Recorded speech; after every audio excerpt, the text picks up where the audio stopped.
சரி, இப்போ நம்ம வெளிப்படுத்தின விசேஷத்துக்குள்ளாக நாம் கடந்து போக போகிறோம். இன்னும் சரியாக ஒரு மணி நேரத்தில் நாம் இதை முடிக்கிறோம். கடந்த வாரத்திலே நாம் வெளிப்படுத்தின விசேஷத்தில் என்ன சிந்தித்தோம் என்பதை சற்று உங்கள் நினைவுக்கு கொண்டு வாங்க, அப்புறம் நம்ம தொடர்ந்து போகலாம். கடந்த வாரத்திலே நாம் என்ன சிந்தித்தோம்? முக்கியமாக நம்ம போன வாரத்தில் பார்த்த ஒரு பகுதி, ஜீவ புத்தகத்திலே யாருடைய பெயரெல்லாம் எழுதப்படும் அப்படிங்கிறத பார்த்தோம். நிச்சயமாக கர்த்தரால் மீட்கப்பட்டவர்கள், தேவனுடைய பிள்ளைகள், தேவனுடைய பரிசுத்தவான்கள், தேவனுக்காக வாழ்கிற ஒவ்வொருவருடைய பெயரும் ஜீவ புத்தகத்தில் என்ன செய்யப்படும்? எழுதப்பட்டிருக்கும். சரி, எழுதப்பட்ட பெயர் கிறுக்கப்பட வாய்ப்பு இருக்கிறதா? ஆம், வேதத்தை நாம் வாசிக்கும் போது கிறுக்கப்படவும் வாய்ப்பு இருப்பதாக வேதம் என்ன செய்கிறது? சில இடங்களிலே பதிவு செய்கிற விஷயத்தை நம்மால் பார்க்க முடிகிறது. அடுத்து, சிலருடைய பெயர் ஜீவ புத்தகத்திலேயே இருக்கிறது இல்லை, எழுதவே படாது. அப்படிப்பட்ட ஒரு கூட்டமும் என்ன செய்யுது? இருக்கிறது. அதையும் நாம் இந்த பகுதியிலிருந்து தெளிவாக நம்ம என்ன செய்தோம்? பார்த்தோம். வேற கோகு மாகோகு அப்படின்னா என்ன அப்படிங்கிறதையும் நான் உங்களுக்கு சிந்தித்தேன். இப்போது இருக்கிற அந்த ஈரானையோ ஈராக்கையோ அது குறிக்கலை. இஸ்ரேல் நாட்டுக்கு வடபுறத்தில் உள்ள தேசங்களை அது என்ன செய்யலை? குறிக்கலை. இன்றைக்கி இருக்கிற நிறையா வரலாற்று ஆசிரியர்கள் என்று சொல்லிக் கொள்கிறவர்கள் எல்லாருமே ஒரு நாட்டை மட்டும்தான் அதில் குறிப்பிடுறாங்க. இங்கே இந்த நாடு, அந்த நாடு, இதுதான் கோகு, இதுதான் மாக்கோகு, ரஷ்யா அதை கூட்டிகிட்டு வரப்போகிறான், இப்படின்னு ஏகப்பட்ட விஷயங்களை சொல்கிறாங்க. ஆனால் பைபிளை நாம் தெளிவாக கொஞ்சம் ஜூம் பண்ணி நம்ம பார்க்கும்போது தெளிவாக தெரியுது. அந்த கோகு மாக்கோகு யார்? 8ஆம் வசனத்தில் பூமியின் 4 திசைகளிலும் இருக்கிற ஜாதிகள். ஆக இது ஒரு குறிப்பிட்ட ஏதோ ஒரு திசையில் இருக்கிற ஒரு நாட்டையோ ஒரு தேசத்தையோ குறிக்கிற சொல்லல்ல. பூமியின் 4 திசைகளிலும் இருந்து கிறிஸ்துவுக்கு விரோதமாக, பரிசுத்தவான்களுக்கு விரோதமாக எழும்புகிற ஒரு கூட்டம். அதை தான் இங்கே கோகு மாக்கோகு. இதுவரைக்கும் நம்ம வெளிப்படுத்தின விசேஷத்திலே நாம் தியானிச்சிருக்கோம். ஏறத்தாழ 20 அதிகாரங்களை வரைக்கும் வந்திருக்கிறோம். இந்த 20 அதிகாரங்களுக்குள்ளே நாம் தியானித்த பகுதிக்குள்ளே ஏதாவது டவுட் இருந்துச்சுன்னா நீங்கள் கேட்கலாம். எந்த டவுட்டும் இல்லையா? எல்லாம் தெளிவாக இருக்கிறீங்களா? அம்புட்டு தெளிவாக நான் எடுத்துட்டேன். ஏதாவது உங்களுக்கு டவுட் இருக்குது, கேள்வி இருக்குது, பிரதர் இந்த இடத்துல எனக்கு டவுட் இருக்குது அப்படின்னா நீங்கள் தாராளமாக கேட்கலாம். நாம் ஏற்கனவே சிந்தித்த அந்த 20 அதிகாரத்துக்குள்ளே நிறைய இனி வரப்போகிற பகுதிகள்லாம் பார்த்தீங்கன்னா நம்ம அறிவுக்கு கொஞ்சம் புலப்படுவதற்கு கடினமாக இருக்கும். நாம் சிந்திப்பது இதுதான் அப்படின்னு நம்ம உறுதியாக சொல்ல முடியாத அளவுக்காக சில வசனங்கள் நாம் என்ன செய்கிறோம்? வேதாகமத்தில் பார்க்கிறோம். அதில் முக்கியமான ஒரு காரியம் என்னன்னு கேட்டிங்கன்னா, அந்த 20ஆம் அதிகாரம் 11ஆம் வசனத்தில் நம்ம வாசிக்கும்போது, பின்பு நான் பெரிய வெள்ளை சிங்காசனத்தை அதன் மேல் வீற்றிருக்கிறவரையும் கண்டேன். அவருடைய சமூகத்திலிருந்து பூமியும் வானமும் என்ன பண்ணிருச்சான்? அகன்று போயின, அவைகளுக்கு இடம் காணப்படவும் இல்லை. இதை யோசிச்சு பாருங்களேன். நான் யோசிச்சு பார்க்குறேன். இந்த சம்பவம் நடக்குது. கோகு மாக்கோகு 4 திசைகளிலும் இருந்து வந்த தேவனுடைய பரிசுத்தவான்களுக்கு எதிராக வந்த எதிரிகளை ஆண்டவர் அக்கினியை இறக்கி அடித்து விடுகிறார். அழித்து முடித்த உடனே என்ன நடக்குதுன்னு கேட்டிங்கன்னா, ஒட்டு மொத்தமாக இந்த நாம் இருக்கிற வானமும் பூமியும் என்ன பண்ணிருச்சான்? காணப்படாமல் போயிருச்சு. இருந்த இடமே தெரியாமல் போயிருச்சு அப்படின்னு வசனம் சொல்லுது. அப்போ நாம் எல்லாம் எங்கே இருக்கிறோம்? வானம் பூமியே காணாமல் போயிருச்சுன்னா அப்போ எங்கே இருக்கிறோம்? இப்போ ஃபேஸில் ஏதோ இருக்கிற மாதிரி இருக்குது, பூமியில் இல்லை. எல்லாமே காணப்படாமல் ஆண்டவர் என்ன செஞ்சிட்டாரு? இதெல்லாம் யோசித்து பார்க்கும்போது என்னால் இவைகளை என் அறிவுக்கு எட்ட முடியாத ஒரு காரியத்தை காண்பிக்குது. சில விஷயங்களை நாம் யூகிக்கவே முடியாத அளவுக்கு இந்த வசனம் என்ன செய்கிறது? இருக்கிறது. ஏன் அப்படின்னா, அந்த 1000 வருஷ அரசாட்சி காலம் என்பது அப்படிப்பட்ட ஒரு மகிமை நிறைந்த ஒரு காலமாக என்ன செய்கிறது? இருக்கிற விஷயத்தை பார்க்கிறோம். இந்த வானமும் பூமியும் ஒளிந்து போய் அழிந்து போகிற விஷயத்தை ஏற்கனவே பல இடங்களிலே வேதம் பதிவு செய்யுது. பழைய ஏற்பாட்டிலே சில இடங்களிலே இந்த வானமும் பூமியும் இப்படி அகன்று போகும் என்று பல இடங்களிலே நம்ம என்ன செய்கிறோம்? பார்க்கிறோம். யோவேலின் புத்தகத்தில் கூட நம்ம பார்க்கிறோம். அதை பேதுரு சொல்கிற விஷயமாக கூட அப்போஸ்தலர் நடவடிக்கைகளை பார்க்குறோம். ஏன் நீங்கள் ஏசையா புத்தகத்தை கூட ஏசையா சொல்கிற ஒரு வசனம் 51ஆம் அதிகாரம் 6வது வசனத்தை வாசிக்கலாமே. ஏசையாவின் புத்தகம் 51ஆம் அதிகாரம் 6வது வசனத்தை வாசிக்கலாம். நல்லா கவனிங்க. உங்கள் கண்களை வானத்துக்கு ஏறெடுங்கள், கீழே இருக்கிற பூமியையும் நோக்கி பாருங்கள். நல்லா கவனிங்க. வானம் புகையை போல என்ன செய்ய போகிறது? ஒளிந்து போகும். பூமி வஸ்திரத்தை போல என்னாக போகுது? பழசாய் போக போகிறது. அதன் குடிகளும் அப்படியே அழிந்து போவார்கள். என் ரட்சிப்போ என்றென்றைக்கும் இருக்கும் என்று, என் நீதி அற்று போவதில்லை என்று ஆண்டவர் என்ன செய்கிறாரு? இங்கே சொல்லுகிறார். இங்கே வெளிப்படுத்துகிற விசேஷத்திலே இந்த சம்பவிக்கும் இந்த நிகழ்வை குறித்து ஏற்கனவே ஏசாயா 11ஆம் அதிகாரத்திலே எப்படி வானமும் பூமியும் அகன்று போக போகிறது என்பதை குறித்து தேவன் ஏசாயாவுக்கு அழகாக வெளிப்படுத்தியிருக்கிற விசேஷத்தை நம்ம என்ன செய்ய முடியுது? பார்க்க முடியுது. சங்கீதக்காரன் தாவீதுக்கும் கூட 102வது சங்கீதத்தில் இதை குறித்து சில வசனங்களை வாசிக்கலாம். 25வது வசனத்தையும் 26வது வசனத்தையும் கூட நம்ம வாசிக்கலாமே.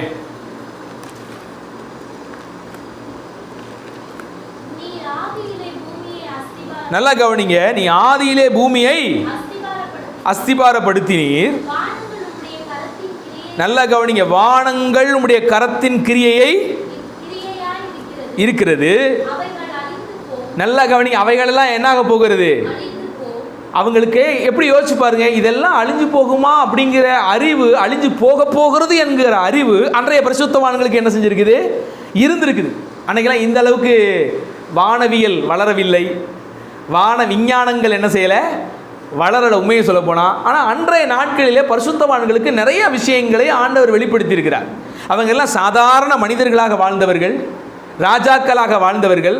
ஆனால் கர்த்தர் எத்தனையோ நூற்றுக்கணக்கான வருடங்களுக்கு அப்பாலாக நடக்க போகிற சில விஷயங்களை கூட அன்றைக்கு அழகாக என்ன செஞ்சிருக்கிறாங்க?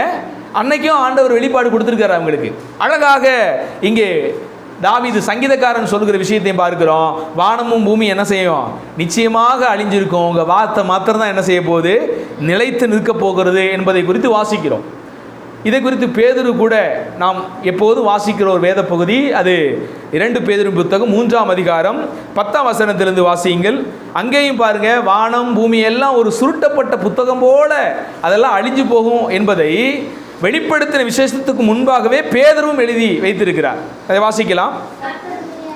கர்த்தருடைய நாள் திருடன் வருகிற விதமாய் வரும். அப்பொழுது என்ன ஆக போகிறது? வானங்கள் மடமடவென்று என்ன செய்ய போகிறதாம்? அகன்று போக போகிறதாம். பூதங்கள் வெந்து உருகி போக போகிறதாம். எல்லாம் என்ன செய்ய போகிறது? அழிந்து ஒன்றும் இல்லாமல் என்ன செய்ய போகிறது? போக போகிறது என்பதை பேதுருவுக்கும் ஆண்டவர் ஏற்கனவே என்ன செய்தாரு? இந்த சம்பவங்கள் தான் இங்கே வெளிப்படுத்தின விசேஷத்தில் காட்சியாக யோவானுக்கு காண்பிக்கப்படுகிறது. இவர்களெல்லாம் வெளிப்பாடாக சொன்னார்கள். ஏசாயாவாகட்டும், சங்கீதக்காரனாகட்டும், பேதுருவாகட்டும் ஒரு வெளிச்சத்திலே வெளிப்பாடாக சொன்னாங்க. ஆனால் வெளிப்படுத்தின விசேஷத்தில் விஷனாக அது யோவானுக்கு என்ன செய்கிறது? தெரிகிறது. அவர் பார்க்குறாரு. இதெல்லாம் காணா போயிடுச்சுங்கிறத நேரடியாக ஒரு ஃபிலிம் படம் பார்க்கறது மாதிரி எல்லா காட்சிகளையும் ஆண்டவர் என்ன செய்கிறாரு? திவ்ய வாசகனாகிய யோவானுக்கு வெளிப்படுத்துகிற விஷயத்திலே நம்ம என்ன செய்ய முடியுது? பார்க்க முடியுது. அப்போ இங்கே நல்லா கவனிங்க. வானமும் பூமியும் என்ன செய்யுது? எல்லாம் அகன்று போயின. அது இருந்த இடமும் என்ன செய்யலை? காணப்படலை. அதுக்கப்புறம் என்ன நடக்குதுன்னா, மரித்தோராகிய சிறியோரையும் பெரியோரையும் தேவனுக்கு முன்பாக நிற்க கண்டேன். நம்ம ஏற்கனவே இந்த 20ஆம் அதிகாரத்தில் பார்க்கிறோம். அங்கே தேவனுடைய பிள்ளைகள் எல்லாம் உயிர்த்து 1000 வருஷம் அரசாடுறாங்க. அதுக்கு முன்பாக அநேகர் மரித்திருப்பாங்களே உலகத்தில். அவங்களெல்லாம் என்ன செய்யலை? அவங்கெல்லாம் உயிரோடு எழும்பலை. முதலாம் உயிர்த்தெழுதலுக்கு பங்குள்ளவன் மட்டும்தான் பாக்கியவான் என்று சொல்லி பார்க்குறோம். அப்போ இவங்கெல்லாம் யார்? இந்த சிறியோர் பெரியோர் யாருன்னா, ஆண்டவர் மனுக்குலத்தை உண்டாக்கின நாள் முதற்கொண்டு ஆண்டவரை நம்பாமல், ஆண்டவருக்கு கீழ்ப்படியாமல், ரட்சிக்கப்படாமல் போன ஒரு பெரும் கூட்டம் இருக்கும் அல்லவா? அந்த கூட்டம் எல்லாம் அவங்களுடைய ஆன்மாக்கள் எல்லாம் இப்போ தேவனுடைய அந்த சமூகத்தில் வந்து நிற்கிது. இப்போ எதுக்காக? நியாய தீர்ப்புக்காக வந்து நிற்கிது. இப்போ இந்த இடத்துல ஒரு கேள்வி. ஐயா, நாங்கள் வெளிப்படுத்தின விசேஷத்தில் 2 கூட்டத்தை பார்த்தோம். 20ஆம் அதிகாரம் 4ஆம் வசனத்தில் அவர்கள் கிறிஸ்துவால் மீட்கப்பட்ட ஒரு கூட்டம் எங்கே உட்காந்துருக்கு? சிங்காசனத்தில் உட்காந்துருக்குது. உபத்திரவ காலத்திலையும் கிறிஸ்துவை விசுவாசித்து ரட்சிக்கப்பட்ட கூட்டம் எழும்பி 1000 வருஷம் அரசாட்சி பண்ணுது. இப்போ பழைய ஏற்பாட்டில் இருக்கிற பரிசுத்தவான்களாம் எங்கே காணோம்? அவங்களாம் எங்கே போயிட்டாங்க? ஒரு மிகப்பெரிய கேள்வி நமக்கு என்ன செய்கிறது? வருகிறது. இதற்கான விடையை எங்கே நமக்கு கிடைக்குதுன்னா 21ஆம் அதிகாரத்தில் வரும்போது நம்மால் தெளிவாக பார்க்க முடியுது. அந்த பழைய ஏற்பாட்டு பரிசுத்தவான்கள்லாம் எங்கே இருக்கிறாங்க அப்படின்னு கேட்டிங்கன்னா, அவர்களும் அந்த மீட்கப்பட்ட கூட்டத்திலே இந்த 4ஆம் அதிகாரத்திலே வர்ற கூட்டத்தோடு தான் இருக்கிறார்கள். அவர்களும் அந்த சிங்காசனத்திலே உட்கார்ந்துருக்கிறாங்கன்னு பார்க்கிறோம் அல்லவா, அந்த கூட்டத்திலே பழைய ஏற்பாட்டு பரிசுத்தவான்களும் அடங்கினவர்கள் தான். இதில் நம்ம மறந்துடக்கூடாது. எல்லாரும் இயேசு கிறிஸ்து தான் எழுப்பி கடைசி நாளில் அவர்களை என்ன செய்ய போறாரு, கொண்டு வரப்போகிறார்.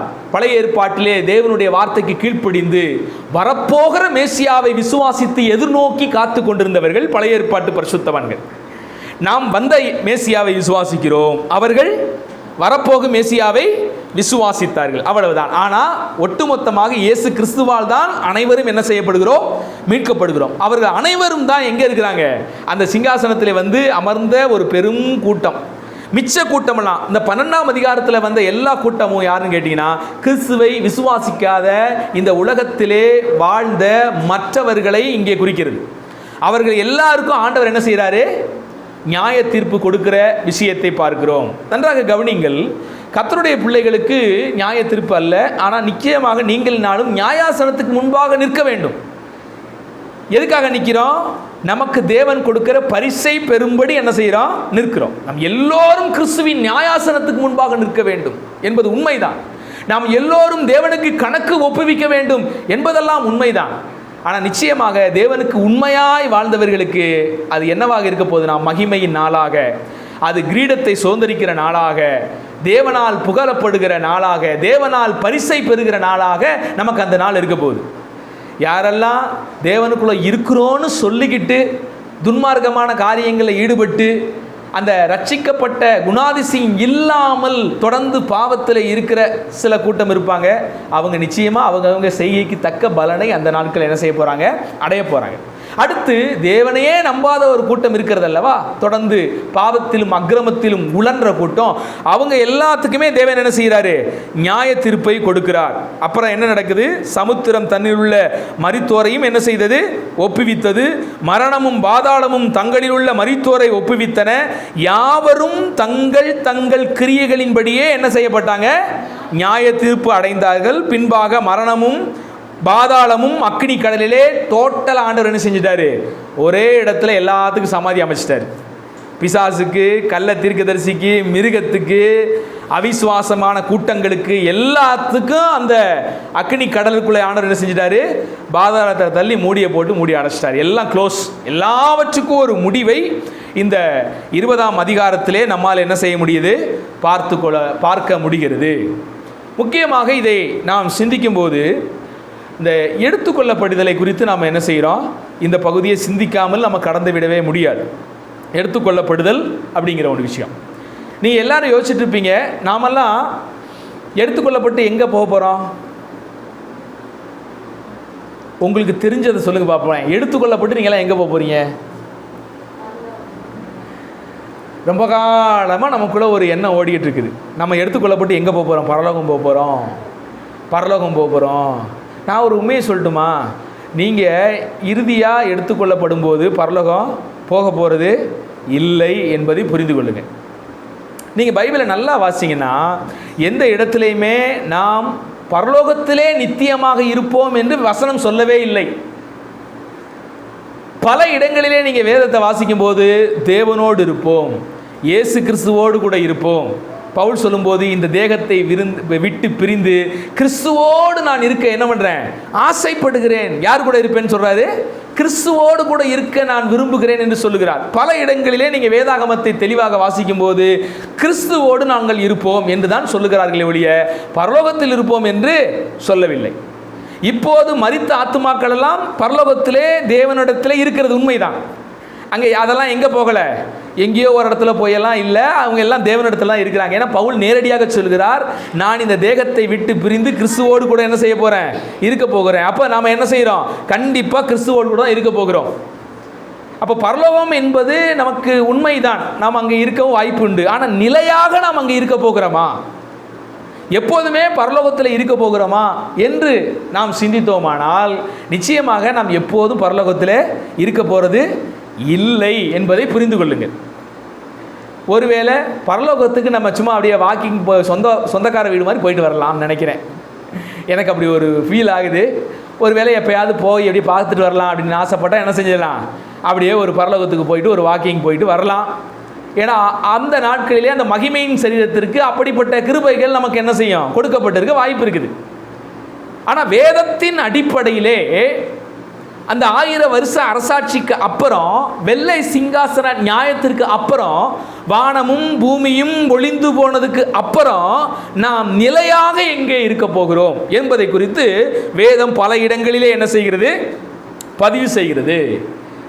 நாம் தெளிவாக வேதாகமத்தை நாம் வாசிக்கும் போது 1 தெசலோனிக்கேயர் 4ஆம் அதிகாரம் 16ஆம் வசனம் 17ஆம் வசனம் எல்லாம் வாசிக்கும் போது நாம் கிறிஸ்துவோடு கூட இருப்போம் என்று அங்கே வேதம் பதிவு செய்கிறது. 1 கொரிந்தியர் 15ஆம் அதிகாரம் 51ஆம் வசனம் 52ஆம் வசனத்தைலாம் வாசிக்கும் போது அங்கே நமக்கு வேறொரு மேனி கொடுக்கப்பட்டது என்றெல்லாம் நாம் வாசிக்கிறோம். இயேசு கிறிஸ்துவும் கூட யோவான் சுவிசேஷத்தின் புத்தகம் 14ஆம் அதிகாரத்தில் நான் உங்களுக்கு ஒரு இடத்தை ஆயத்தம் பண்ண போகிறேன், நான் மீண்டுமாக வந்து உங்களை நான் ஆயத்தம் பண்ணின இடத்துக்கு கொண்டு போக போகிறேன் என்று சொல்லுகிறார். என் பிதாவின் இடத்தில் அநேக வாசஸ்தலங்கள் உண்டு, அப்படி இல்லாதிருந்தால் நான் உங்களுக்கு அறிவித்திருப்பேன், ஒரு இடத்தை உங்களுக்கு நான் ஆயத்தம் பண்ண போகிறேன் என்று ஆண்டவர் சொல்லுகிறார்.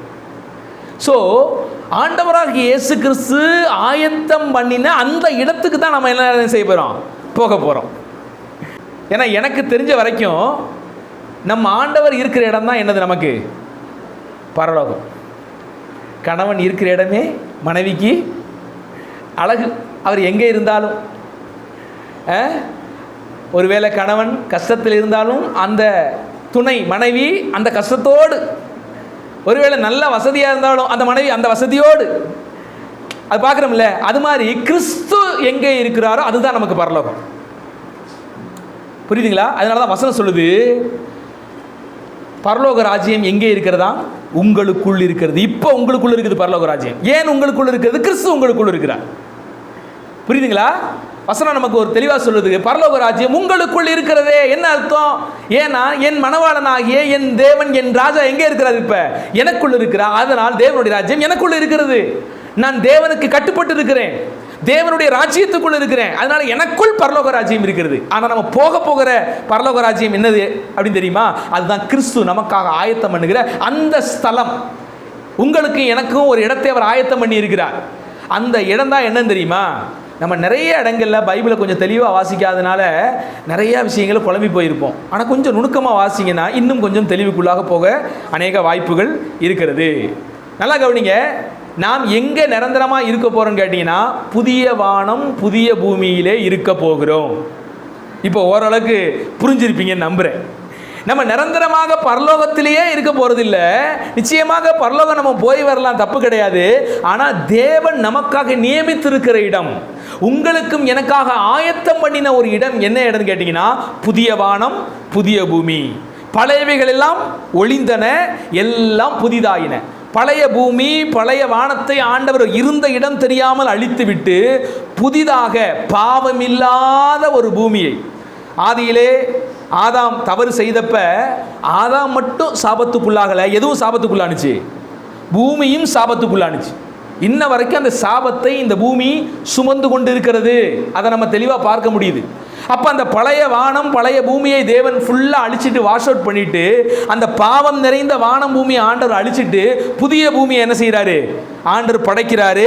அந்த புதிய வானத்திலையும் புதிய பூமியிலையும் தான் நீங்கள் நான் என்ன செய்ய போகிறோம், இருக்க போகிறோம் அப்படின்னு வசனம் நமக்கு தெளிவாக சொல்லுகிறது. 21ஆம் அதிகாரத்தில் அந்த வசனத்தை வாசிங்க பார்க்கலாம். 2ஆம் வசனம், யோவானாகிய நான் புதிய எருசலேமே ஆகிய பரிசுத்த நகரத்தை தேவனிடத்திலிருந்து பரலோகத்தை விட்டு இறங்கி வர கண்டேன். அது தன் புருஷனுக்காக அலங்கரிக்கப்பட்ட மணவாட்டியை போல. இப்போ நல்லா கவனிங்க. இந்த புதிய வானம் புதிய பூமியை ஆண்டவர் படைச்சிடுறாரு. அது நம்ம 1ஆம் வசனத்தில் பார்க்கிறோம். பின்பு நான் புதிய வானத்தையும் புதிய பூமியையும் கண்டேன், முந்தின வானமும் முந்தின பூமியும் ஒளிந்து போயின, சமுத்திரமும் இல்லாமல் போயிற்று. டோட்டலாக சமுத்திரமும் இல்லை. இப்போ புதிய பூமியையும் புதிய வானத்தையும் படைக்கிறார். இங்கே சமுத்திரம் இருக்குமா இல்லையா அப்படிங்கிறது தெரியல, நம்ம பின்பாக அதெல்லாம் போய் பார்த்துக்கிடுவோம். ஆக மொத்தம் அந்த புதிய வானம் புதிய பூமியில ஒரு நகரத்தை தேவன் வானத்திலிருந்து இறக்குகிறார். நம்ம ஏற்கனவே பழைய ஏற்பாட்டில் பார்க்கிறோம், ஆண்டவர் வானத்தையும் பூமி உண்டாக்கி ஒரு தோட்டத்தை அங்கே உண்டாக்கி வச்சாருன்னு பார்க்குறோம். பார்த்தீங்களா? அந்த தோட்டம் அற்புதமான தோட்டம். அந்த தோட்டத்திலே ஆதாமும் ஏவாளும் தேவனோடு சம்பாஷித்தார்கள், உறவாடினாங்க, பேசினாங்க, அன்பா நெருக்கமா இருந்தாங்க. பார்த்தோம். பார்த்தீங்களா? அதற்கு ஒப்பனையாக ஒரு புதிய எருசலேமை வானத்திலிருந்து ஆண்டவர் கட்டி இறக்குகிறார். அதுதான் ஆண்டவர் சொன்ன அந்த வார்த்தை. யோவான் 14 சொன்னார் அல்லவா, உங்களுக்காக ஒரு ஸ்தலத்தை நான் ஆயத்தம் பண்ண போகிறேன். அந்த ஸ்தலம் தான் அந்த புதிய எருசலேம் வானத்திலிருந்து அப்படியே இறங்கி வருது. இந்த புதிய எருசலேம் 2 அர்த்தங்களை கொண்டதாக இருக்கிறது. ஒன்று, இந்த புதிய எருசலேம் சபையையும் குறிக்கிறது, மணவாட்டியும் குறிக்கிறது. 2வது, ஒரு இடத்தையும் குறிக்கிறதாக இருக்கிறது. இது 2 மாறாதது. இந்த 2 சத்தியத்தையும் இந்த இடத்துல சரியா நீங்க உள்வாங்கிக்கிறணும். நல்லா கவனிங்க. பரலோகம் புதிய பூமி என்ன செய்கிறது? இணைகிறது. இங்கே புதிய எருசலேம் வானத்திலிருந்து இறங்கி வருது. பார்த்தீங்களா? என்ன அர்த்தம் அப்படின்னா, பரலோகத்தின் தேவனும் பூமியும் என்ன செய்யுது? ஒன்னா இணையுது. இது ஒரு மிகப்பெரிய ஆசீர்வாதம். இந்த ஆசீர்வாதத்தை குறித்து தான் ஆண்டவர் இயேசு கிறிஸ்து ஜெபமாகவே நமக்கு சொல்லிக் கொடுத்தார். உங்களுக்கு ஞாபகம் இருக்குதா? ஒரு ஜெபம் இயேசு கிறிஸ்து சொல்லிக் கொடுத்த ஒரு ஜெபத்தில் ஒரு அடி வரும். என்னது? பரமண்டலங்களில் இருக்கிற எங்கள் பிதாவே உம்முடைய ராஜ்யம் வருவதாக. அந்த சொல்லிக் கொடுத்த ஜெபம் இருக்கு பார்த்தீங்களா? அதுதான் இந்த ராஜ்யம். பரலோகமே இறங்கி இங்கே வருகிறது. பரலோகத்தின் தேவனே இங்கே இறங்கி வர்றாரு. எங்க வர்றாரு? புதிய வானம் புதிய பூமிக்கு இறங்கி வர்றாரு ஆண்டவர். எவ்வளவு பெரிய ஆசீர்வாதம் பாருங்களேன். நாம அங்க போறது ஒரு பெரிய ஆசீர்வாதம்னா, அவர் நமக்கிட்ட இறங்கி வர்றாரு. இப்ப நம்மக்கிட்ட இறங்கி வந்து புதிய வானம் புதிய பூமியில் அவருடைய அந்த புதிய எருசலேம் இறங்கி வந்து இங்கே ஏதேன் தோட்டத்தில் எப்படி இருந்தோமோ அது போல இந்த புதிய எருசலேமுக்குள்ள தேவனால் மீட்கப்பட்ட பிள்ளைகளை என்ன செய்ய போகிறோம்? பழைய ஏற்பாட்டு பரிசுத்தவான்கள், புதிய ஏற்பாட்டு பரிசுத்தவான்கள், உபத்திரவ காலத்தில் மீட்கப்பட்ட அத்தனை பரிசுத்தவான்கள் எல்லாம் அந்த புதிய எருசலேமுக்குள்ள சமாதானமாக, சந்தோஷமாக, மரணம் இல்லாமல், கண்ணீர் இல்லாமல், துக்கம் இல்லாமல், எந்த துயரமும் இல்லாம அந்த இடத்துல என்ன செய்ய போறோம்? ரொம்ப மகிழ்ச்சியாக கிறிஸ்துவோடு கூட நம்ம வாழ போறோம். அப்ப நமக்கு நிலையான நகரம் இங்கே இல்லை, வரப்போகிற நகரத்தையே நாடி தேடுகிறோம் என்ற வசனம்லாம் இருக்கு. பாத்தீங்களா? அந்த நகரம் எதுன்னு கேட்டீங்கன்னா இந்த புதிய எருசலேம். அந்த புதிய எருசலேம் எங்கே வரப்போகிறதுன்னு கேட்டீங்கன்னா புதிய வானத்திலும் புதிய பூமியிலும் என்ன செய்ய போகிறது? வரப்போகிறது என்பதே வேதம் நமக்கு காண்பிக்கிற முக்கியமான சத்தியம்.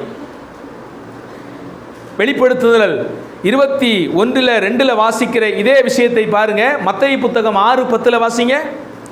மத்தேயு புத்தகம் 6:10. உம்முடைய ராஜ்யம் வருவதாக, உம்முடைய சித்தம் பரலோகத்திலே செய்யப்படுவது போல. எப்ப இது நடக்குன்னு கேட்டீங்கன்னா அப்பதான் நடக்கும். இப்ப தேவனுடைய சித்தம் பூமியில முழுக்க முழுக்க நடக்குதான்னு கேட்டா இல்ல. நீங்களும் நானுமே முழுசா தேவ சித்தத்தை செயல்படுத்துறோமா கேட்டா இல்ல. அப்ப இது எப்ப வந்து சாத்தியமாகுதுன்னு கேட்டீங்கன்னா அந்த புதிய வானம் புதிய பூமி படைக்கப்பட்ட அந்த நாட்களிலே சிறப்பாக இவைகள் அத்தனை நடக்கும்.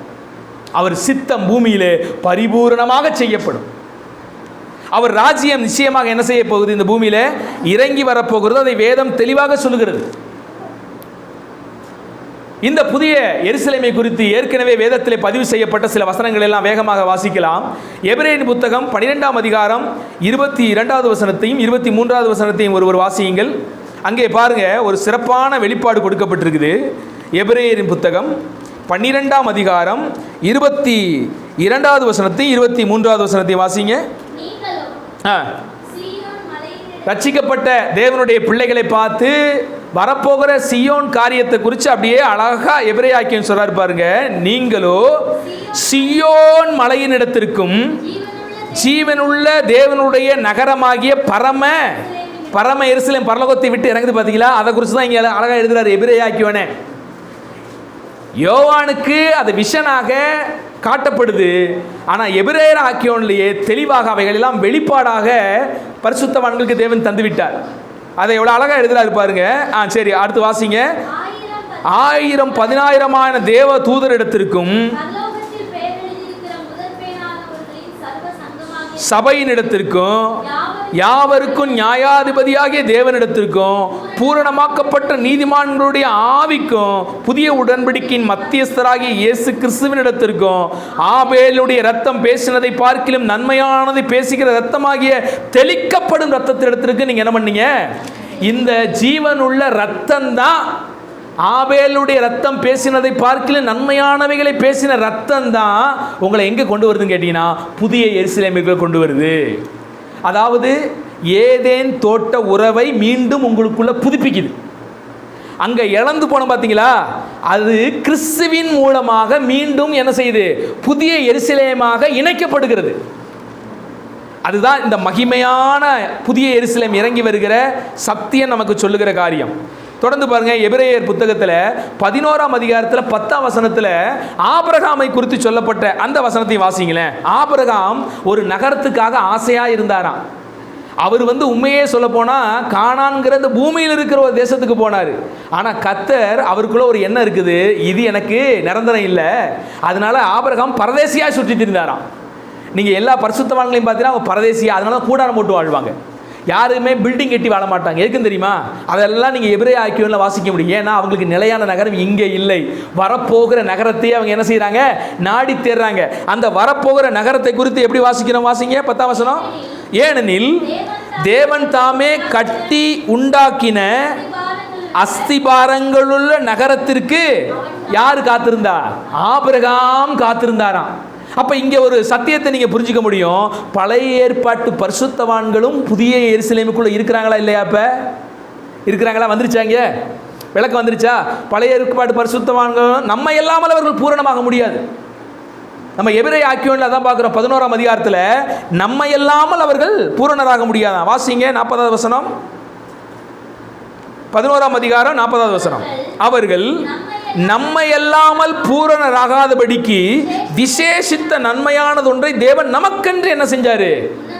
அப்ப நல்லா கவனிங்க, பழைய ஏற்பாட்டு பரிசுத்தவான்களும் புதிய ஏற்பாட்டு திருச்சபையும் ஒன்னா இணைஞ்சுதான் புதிய எருசலேமுக்குள்ள நம்ம என்ன செய்ய போறோம், வாழ போகிறோம்.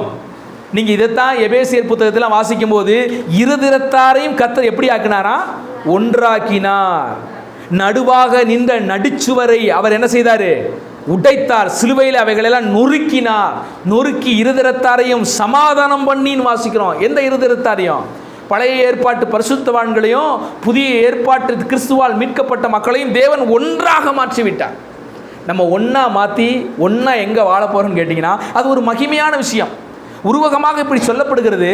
ஆனால் நம்ம அங்கே போய் அனுபவிக்கும் போது தான் அந்த வாழ்வு எப்படி இருக்கும், வேதத்தில் உருவகமாக சொல்லப்பட்ட இந்த நிதர்சனம் என்ன அப்படிங்கிறத பார்த்தீங்கன்னா அந்த இடத்திற்கு நாம் போகும்போது தான் நமக்கு புரியும்.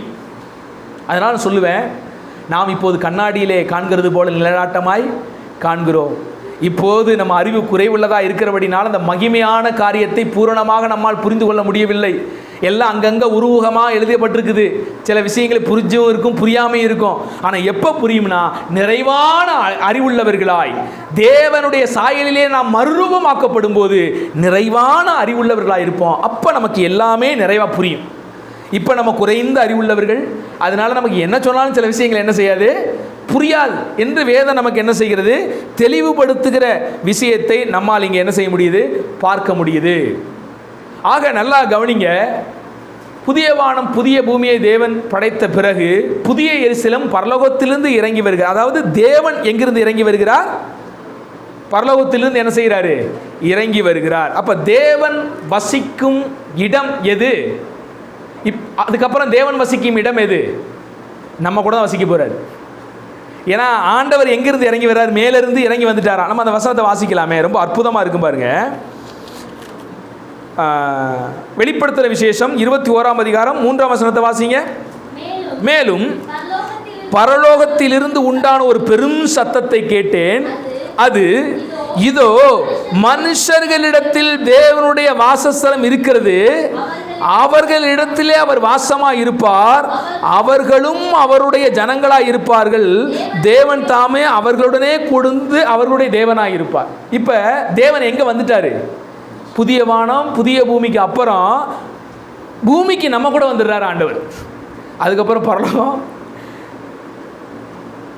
புரியுதுங்களா இங்கே என்ன நடக்குதுன்னு? நம்ம இந்த 21ஆம் அதிகாரம் முழுவதும் நீங்கள் வாசிக்கும் போது இதுதான் வாசிக்க முடியும்.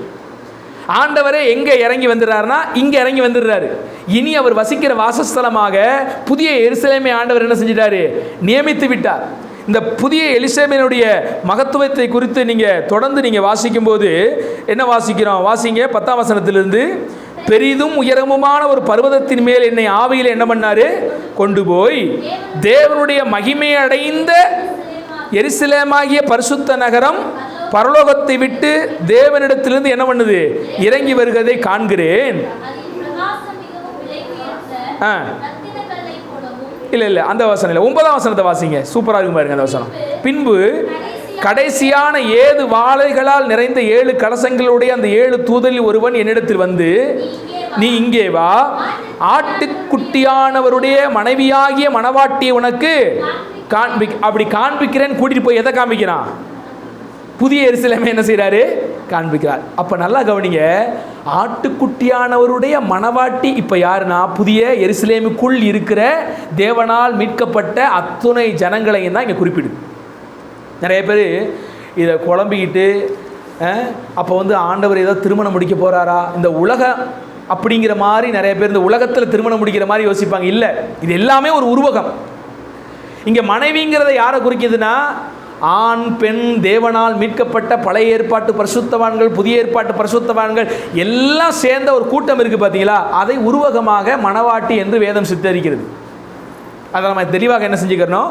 புரிஞ்சுக்கணும். ஏன்னா உங்களை தனக்கென்று தேவன் பிரித்து எடுத்து விட்டார். இனி நீங்கள் அவருக்கு சொந்தமானவர்கள் என்பதை வெளிக்காட்டுவதற்காக இங்கே அவர் மணவாளன், நாம் மணவாட்டி என்று உருவகப்படுத்தி இருக்கிறது வேதம். அவ்வளவுதான். ஒரு சத்தியத்தை புரிய வைக்க ஒரு உறவு முறையை வேதம் என்ன செய்கிறது? கையாளுகிறது. பல சமயங்களிலே சில உண்மையை உங்களுக்கு புரிய வைக்க நாம் புரிந்து கொள்ளுகிற சில விடயங்களை எடுத்து வேதம் என்ன செய்கிறது? நமக்கு புரிய வைக்கிறது. இஸ்ரவேல் மக்களை பார்த்து ஆண்டவர் சொல்லுவார், இஸ்ரவேல் மக்கள் திருப்பி போடப்படாத அப்பம் அப்படிங்குவார். அப்பம்னா என்னம்மா அவங்க ரொட்டியா? கிடையாது. என்ன சொல்ல வர்றாருன்னா, ஒரு பக்கத்து வெந்தும் வேகாமல் இருக்கிறான், அறவேக்காடு அப்படிங்கிறத இஸ்ரவேல் மக்கள் அப்படி ரொட்டிக்கு ஒப்பிட்டு ஆண்டவர் பேசுவார். இப்படி பல விஷயங்களை, சத்தியங்களை புரிய வைப்பதற்காக பல உமானங்கள் வேதத்திலே உருவகமாக பயன்படுத்தப்பட்டிருக்கு. அதுபோல தேவன் உங்களை எவ்வாறாக பார்க்கிறார் என்பதை விளக்கப்படுத்தும்படியாக அவர் மணவாளனாகவும் நாம் மணவாட்டியாகவும் வேதம் உருவகமாக என்ன செய்கிறது? இங்கே பேசுகிறது.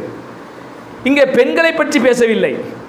ஆண் பெண் தேவனால் மீட்கப்பட்ட அத்துணை பேரையுமே சபை என்றும் மணவாட்டி என்றும் வேதம் என்ன செய்கிறது? பேசுகிறது. ஏன்னா தேவன் உங்களை தனக்காக பிரித்தெடுத்து கொண்டார், நீங்கள் அவருக்காக வாழும்படி பிரித்து எடுக்கப்பட்டவர்கள் என்ற சத்தியத்தை வெளிப்படுத்தவே இந்த வசனங்கள் எல்லாம் என்ன செய்யப்பட்டிருக்குது? கொடுக்கப்பட்டிருக்குது என்பதை மறந்துடாதீங்க. அப்ப புதிய வானம் புதிய பூமி அப்ப தேவன் உங்களுக்குள்ளும் நமக்குள் தேவனும் வாழ்கிற ஒரு அற்புதமான வாழ்வு தான் அந்த புதிய எருசலேமினுடைய வாழ்க்கை. இதை குறித்து ரொம்ப தெளிவாகவே பல வசனங்களில் வேதாகமம் நமக்கு என்ன செய்கிறது? வெளிப்படுத்தப்பட்டிருக்குது. நல்லா கவனிங்க, இந்த புதிய எருசலேம் ஒரு இடமாகவும் வேதம் சித்தரிக்கிறது, அதே சமயத்தில் சபையாகவும் வேதம் என்ன செய்கிறது? சித்தரிக்கிறது. ஆக மொத்தத்தில் ஒரு சத்தியத்தை நமக்கு சொல்ல வருது. அவ்வளவுதான். இது ஏற்கனவே பல இடங்களில் புதிய ஏற்பாட்டில் பரிசுத்தவான்கள் மூலியமாக ஆண்டவர் என்ன செஞ்சிருப்பார்? கொடுத்திருப்பார். புதிய எருசலேம் சபை தான். சபை மக்களை தேவன் அப்படி கட்டிடமாகவும் கட்டி வருகிறார். இயேசு கிறிஸ்து சொல்றார்ல, நான் போய் உங்களுக்கு ஒரு ஸ்தலத்தை ஆயத்தம் பண்ண, அது ஒரு இடம். அதே சமயத்தில் ஆவிக்கு ரீதியில் ஜனங்களையும் தான் அது குறிக்குது. ஒரு இடத்தை நான் ஆயத்தம் பண்ண போகிறேன் அப்படின்னு ஆண்டு சொல்றாருல, அது ஒரு பிளேஸ் மாத்திரம் இல்லை, ஜனங்களையும் குறிக்கிற ஒரு விடயமாக அது இருக்குது. எப்படின்னு சொல்றேனே கவனிக்கல வசனத்தின் அடிப்படையில். இப்போ நீங்க 1 தீமோத்தேயு புத்தகம் 3ஆம் அதிகாரம் 15வது வசனத்தில் ஒரு வசனத்தை வாசிக்கிறோம். அதை வாசிங்க பார்ப்போம். தாமதிப்பேனாகில், நல்லா கவனிங்க, தேவனுடைய வீட்டில். தேவனுடைய வீடுனா யாரு? இப்போ வீடுனா என்னதுங்க? ஒரு இடம். வீடுனா என்னது? இடத்தை குறிக்குதா? ஒரு வீடுனா நம்ம தங்குற ஒரு இடத்தை தான் வீடுன்னு சொல்லுவோம். ஆனால் பவுல் இங்கே வீடுனா எதை சொல்றாருன்னா திருச்சபை தான் குறிப்பிடுறாரு. அதுதான். இப்போ நல்லா கவனிங்க, 2 அர்த்தம் கொண்ட வார்த்தையான ஒரே சத்தியம்தான். சத்தியம் ஒன்று தான். ஒரு இடத்தையும் குறித்து வேதம் பேசுகிறது, அதே சமயத்தில் திருச்சபையும் குறித்து வேதம் பேசுகிறது. இங்கே பவுல் பாருங்க அழகாக தேவனுடைய வீடு என்று பேசுகிறார். தேவனுடைய வீடு என்றால் என்ன? செங்கல்ல, கல்லுல, இல்லை ஆண்டவர் ஏதாவது கட்டி வச்சிருப்பேனாரா? அது இல்லை, நாம தான் தேவனுடைய வீடு. அப்ப இயேசு கிறிஸ்து ஒரு ஸ்தலத்தை நான் ஆயத்தம் பண்ண போகிறேன் அப்படிங்கிறாரு. அந்த ஸ்தலம் புதிய எருசலேம் என்கிற ஒரு இடத்தையும் குறிக்குது. அதே சமயத்தில் புதிய எருசலேமாகிய திருச்சபையும் அது குறிக்கிறது. நம்மை தான் ஆண்டவர் கட்டுகிறார். உங்களை என்னை ஆண்டவர் என்ன பண்ணியிருக்காரு? இப்ப கட்டி எழுப்பிக் கொண்டே வருகிறார். 2000 வருடமாக பல ஆத்துமாக்கள் மூலியமாக அந்த புதிய எருசலேமை கிறிஸ்து கட்டிக்கொண்டே வருகிறார். எப்போது அது முழுமை அடைகிறது? வெளிப்படுத்துதல் 21ஆம் அதிகாரத்தில் முழுமை அடைகிறது. கட்டி அவர் முடிக்கிறார் இந்த இடத்துல. இப்போ இன்னொரு வசனத்தை வாசிங்களேன். எபேசியர் புத்தகம் 2ஆம் அதிகாரம் 19 22 வரைக்கும் உள்ள வசனங்களை வாசியுங்கள். 19 22 வரைக்கும்.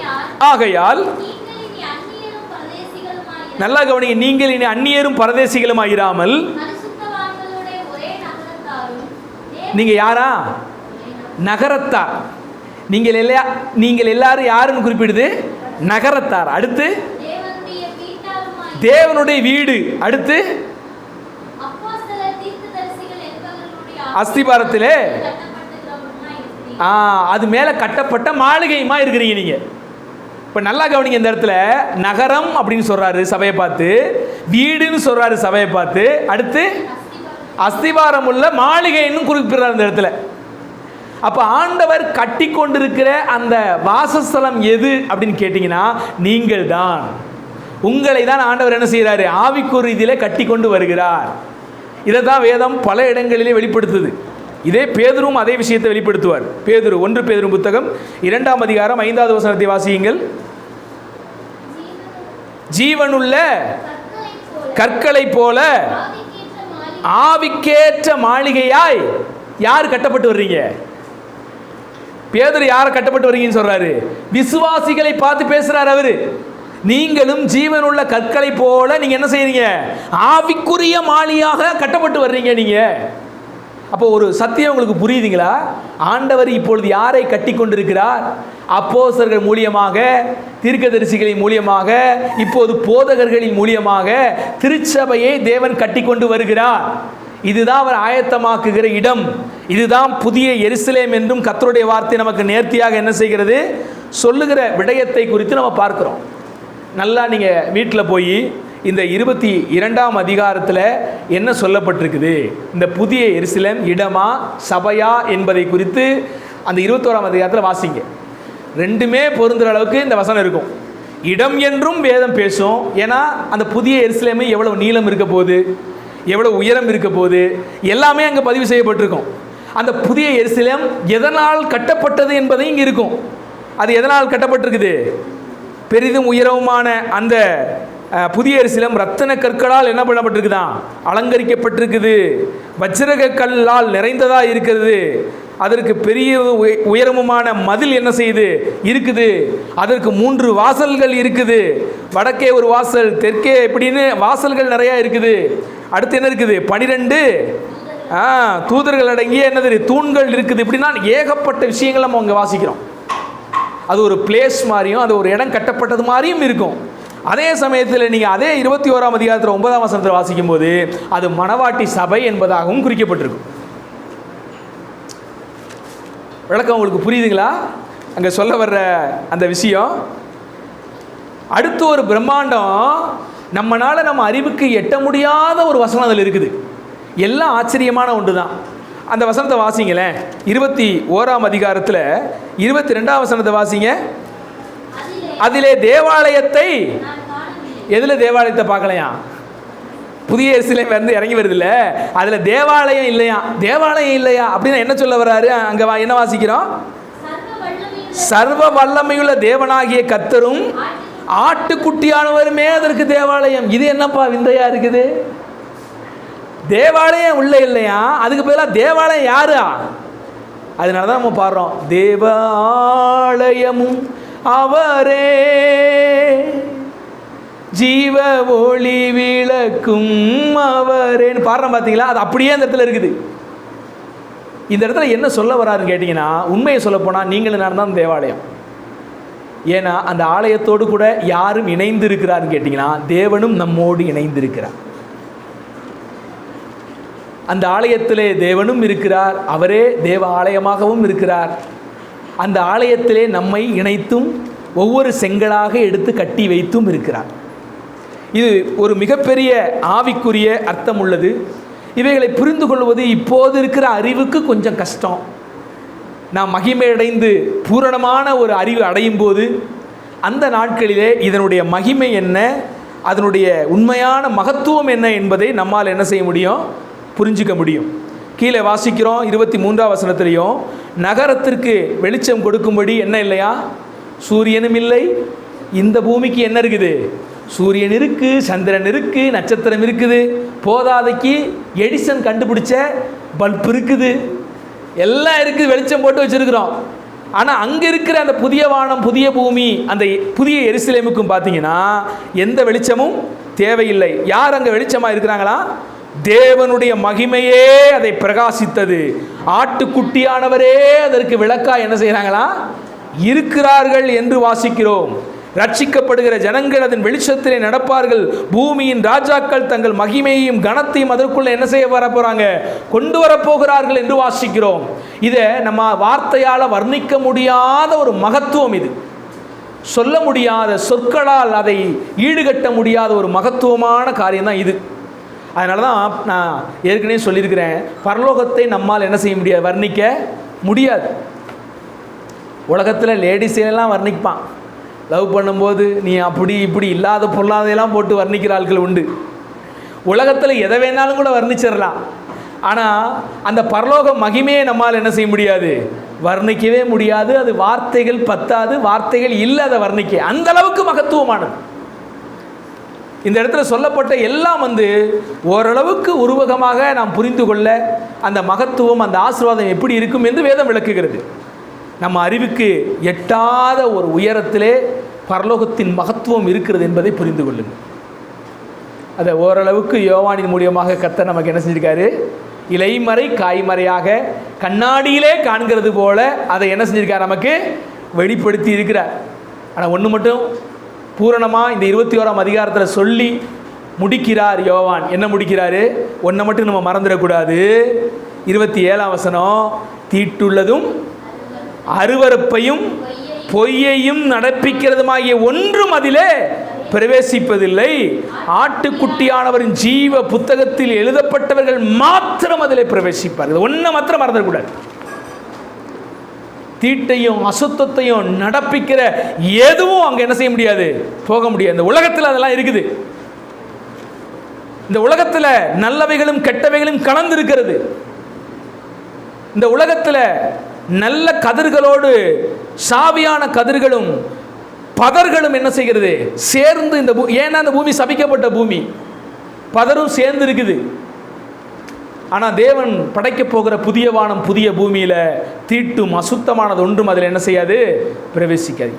யாருடைய பேரெல்லாம் ஜீவ புத்தகத்தில் இருக்குதோ, யாருடைய பேரெல்லாம் அங்கே எழுதப்பட்டிருக்குதோ அவங்க மட்டும்தான், அதுதான் முக்கியம். ஆண்டவராகிய இயேசு கிறிஸ்துவினிடத்தில் அன்னைக்கு சீசர் ஓடோடி வந்தாங்க. ரொம்ப அவங்களுக்கு சந்தோஷம். ஆண்டவரே, நீங்கள் சொன்ன மாதிரியே நாங்கள் போய் உங்கள் நாமத்தில் பேயை விரட்டிட்டோம். நாங்கள் சொன்ன உடனே பேய் ஓடுது, அற்புதம் நடக்குது. ஒரே குஜாலாக ஆண்டவர்கிட்ட ஷேர் பண்ணுறாங்க நடந்த ஊழியத்தில் நடந்த அற்புதங்களை, அடையாளங்களை எல்லாம். அதுக்கு ஆண்டவர் என்ன சொன்னார், பேய் ஓட்டுறதை பற்றிலாம் பெருமை பீத்திக்கிறாத மகனே, உன் பேர் ஜீவ புத்தகத்தில் எழுதப்பட்டிருக்க, அதுக்கு நீ என்ன செஞ்சிரு, அதுக்கு சந்தோஷப்படு. பேய் ஓடுறதை வச்செல்லாம் ஆண்டவர் பரலங்கம் போயெல்லாம் நினைக்கக்கூடாது. பேய் ஓட்டின கேஸெல்லாம் மத்தேயு 7ஆம் அதிகாரத்தில் என்ன செய்யுது, கர்த்தாவே கர்த்தாவே உம்முடைய நாமத்தினால் பேய்களை துரத்தினோம் அல்லவா. ஆண்டவர் என்ன சொல்கிறாரு, அக்கிரம செய்கைக்காரர், ஏன் பேயெல்லாம் துரத்தின உண்மைதான், அற்புதம் செஞ்சதெல்லாம் உண்மைதான், ஆனால் எனக்கு பிரியமானபடி வாழலையே. ஏசு ஏசுலாம் எல்லாம் கத்துறதா, ஆனால் எனக்கு பிரியமானபடி வாழலையே. என் சித்தத்தை நீ செய்யலையே. நான் உன்னை எதற்காக அபிஷேகம் பண்ணியிருந்தேன், அந்த சித்தத்தை செஞ்சியா? நான் எதற்காக உன்னை அழைத்தேன், நீ பரிசுத்தமாக வாழ்வதற்கல்லவா அழைச்சேன், எனக்காக வாழவல்லவா அமைச்சேன். நீ அப்படி இந்த உலகத்தில் இல்லையே, உனக்காக அல்லவா வாழ்ந்த, என்னை உனக்காக பயன்படுத்திக்கிட்ட, எனக்காக நீ பயன்படலை. புரியுதுங்களா? ஆண்டவரை இவங்க வாழ்க்கைக்கு பயன்படுத்திக்கிறாங்க, அவ்வளோதான். எனக்கு நன்மை வரணும், வீடு கிடைக்கணும், ஆசீர்வாதம் வரணும், இந்த ஏசாமிகிட்ட போனால் எல்லாம் கிடைக்குமா, அதுக்கு பயன்படுத்திக்கிட்டேன். என்னை பயன்படுத்தி கொண்டாய், ஆனால் எனக்கு பயன்படும் பாத்திரமாக நீ இல்லை. அதனால தான் ஆண்டவர் சொல்கிறாரு, பரலோகத்தில் யார் போவா? பிதாவினுடைய சித்தத்தை யார் செய்கிறாங்களோ அவங்க தான் போவாங்க. சும்மா கத்தாவே கத்தாவேன்னு சொல்லி பேயை விரட்டினவன், பிசாசை விரட்டினவன், இயேசுவின் நாமத்தில் நாங்கள் அற்புதம் செஞ்சோம், வல்லமை செஞ்சோம், பெரிய ஊழியங்களை செஞ்சோம், பெரிய சர்ச்சை கட்டினோம், இவெல்லாம் போவானா போக மாட்டானான்னு தெரியாது. அதனால தான் அந்த சீசர்களை பார்த்து ஆண்டவர் இயேசு சொன்னார், உங்கள் நாமங்கள் பரலோகத்தில் எழுதப்பட்டிருக்கிறதை குறித்து என்ன பண்ணுங்க? சந்தோஷப்படுங்க. சும்மா இதெல்லாம் நடக்கிறத பார்த்தெல்லாம் புலகாயுதம் அடையாதீங்கடா அப்படிங்கிறார் ஆண்டவர்.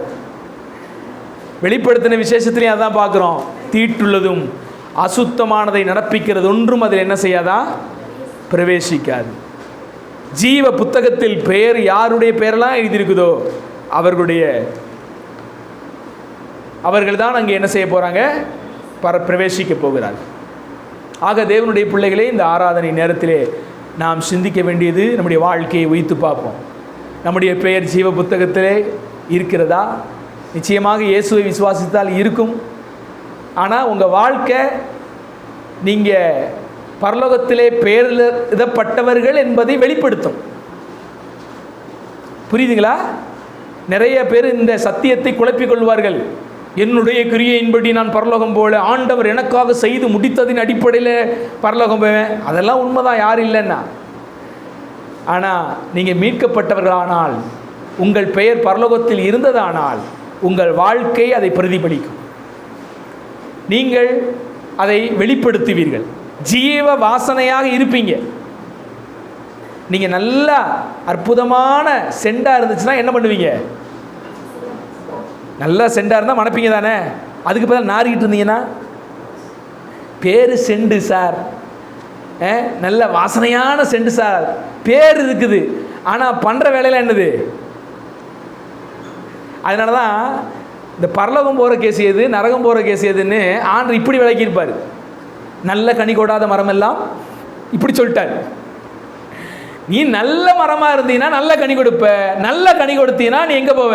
பரலோகம் போவ. கெட்ட கனி கொடாத மரமெல்லாம் என்ன செய்யும்? வெட்டுண்டு அக்கினியிலே போடப்படும். அப்போ நல்ல மரம் எது, கெட்ட மரம் எது என்று எப்படி நீ கண்டுபிடிக்க முடியும்னா கனிகளினாலே அறிய முடியும். மேற்ற முடிச்சிட்டார் ஆண்டவர் இயேசு கிறிஸ்து. இவ்வளவுதான். உங்கள் நல்ல கிரியினால் பரலோகம் முடியாது என்பது உண்மைதான். ஆனால் நீங்கள் மீட்கப்பட்டால் நீங்கள் நல்லது செய்வீங்க. நீங்கள் வெளிச்சமாக இருந்தீங்கன்னா வெளிச்சம் வீசுவீங்க. அப்படி தானே? பீஸ் போன பல்பாக இருந்தீங்கன்னா, பீஸ் போன பல்பாக இருந்தால் என்ன நடக்கும்? மேலே பல்பு மாதிரி தெரியுது சார், ஆனால் நாங்கள் என்ன பல்பு? பீஸ் போன பல்பு சார். ஆண்டவர் வர்றாரு, ஒரு அத்தி மரத்தை பார்க்குறாரு, கனி இருக்குன்னு நினச்சி போகிறாரு, ஆனால் கனி இல்லை. ஆண்டவர் என்ன செஞ்சார்? வாடா செல்லக்குட்டி, பரவாயில்ல, நீ அத்தி மரம், அதனால நீ நல்லா இருப்பேன்னு சொல்லலை, சபிச்சுட்டு போயிட்டார். தேவனுடைய பசிக்கு ஆகாத அந்த மரம் எதுக்கு? எல்லாவற்றிலும் இருந்து தேவன் நமக்கு ஒன்றை கற்றுக் கொடுத்து கொண்டே இருக்கிறார். நாம் கெட்டவர்கள் தான், நாம் பாவிகள் தான். நாம் பாவிகளாக இருக்கையில் கிறிஸ்து நமக்காக மரித்தார் என்பது உண்மைதான். ஆனால் என்றைக்கு ஜீவனுள்ள தேவனுடைய அந்த ரத்தம் நம்மை கழுவினதோ, அப்போ நான் யாரு? பரிசுத்தவானாக மாறிவிடுகிறேன். நான் தேவனுடைய பிள்ளையாக மாறிவிடுகிறேன், வெளிச்சத்தின் பிள்ளையாக மாறிவிடுகிறேன், உப்பாக மாறிவிடுகிறேன். அந்த உப்பை பார்த்து தான் பேசுகிறார். சாரமற்று போனால் இதனால் சாரமாக்கப்படும், வெளியிலே கொட்டப்படுவதற்கும் மனுஷனால் மிதிக்கப்படுவதற்கும் என்று வேறொன்றுக்கும். புரியுதுங்களா என்ன ஆண்டவர் சொல்ல வர்றாருன்னு? நம்ம ஏற்கனவே பாவிதான், உண்மைதான். ஆனால் கிறிஸ்தனை கழுவி விட்டாரு. அப்போ கழுவினதுக்கப்புறம் நான் யாரு? அதை வேதம் சுட்டி காட்டுகிறது. அது எப்போது விளங்கும்? உங்கள் வாழ்விலே ரட்சிக்கப்பட்ட பிறகு நீங்கள் நடந்து கொள்கிற விதத்தில் அவைகள் எல்லாம் விளங்கும். நீங்கள் மீட்கப்பட்டவர்களால் மீட்கப்பட்டபடி நடந்து கொள்ளுங்கள். நீங்கள் வெளிச்சத்தின் பிள்ளைகள், வெளிச்சத்தின் பிள்ளைகளால் நடந்து கொள்ளுங்கள் என்று வேதம் பேசுகிறது. இறுதியாக நாம் புரிந்து கொள்ளக்கூடிய ஒரு சத்தியம், தீட்டுள்ளதும் அசுத்தமானது ஒன்றும் அதிலே. தொடர்ந்து நாம் வேத வசனத்து மூலியமாக நம்மை சுத்திகரித்துக் கொள்வோம். தேவனிடத்தில் கிருபையை கேட்போம். எதெல்லாம் ஓடி போய் கேட்குறோமே, ஆனால் ஆண்டவர்கிட்ட நம்ம கேட்கக்கூடியது என்ன? இன்னும் நான் பரிசுத்தமாக வாழ உதவி செய்யுங்க ஆண்டவரே. இன்னும் என் வாயிலிருந்து வருகிற சொற்கள் உமக்கு பிரியமானதாக வரட்டும். இன்னும் நான் சிந்திக்கிற சிந்தனையிலே தெய்வீக சிந்தனைகள் வெளிப்படட்டும். இன்னும் நான் வாழ்கிற வாழ்க்கை நீர் விரும்புகிறபடி எல்லாம் இருக்கட்டும் என்று தேவ சமூகத்திற்கு ஒவ்வொரு நாள் காலையிலும் அந்த ஜெபத்தோடு எந்திரிங்க. இன்றைய நாள் நான் பேசுறது, நான் சிந்திக்கிறது, நான் நடைமுறை செய்கிற வாழ்க்கை எல்லாம் நீங்கள் விரும்புகிற மாதிரி உங்கள் சித்தத்தில் இருக்கணும்.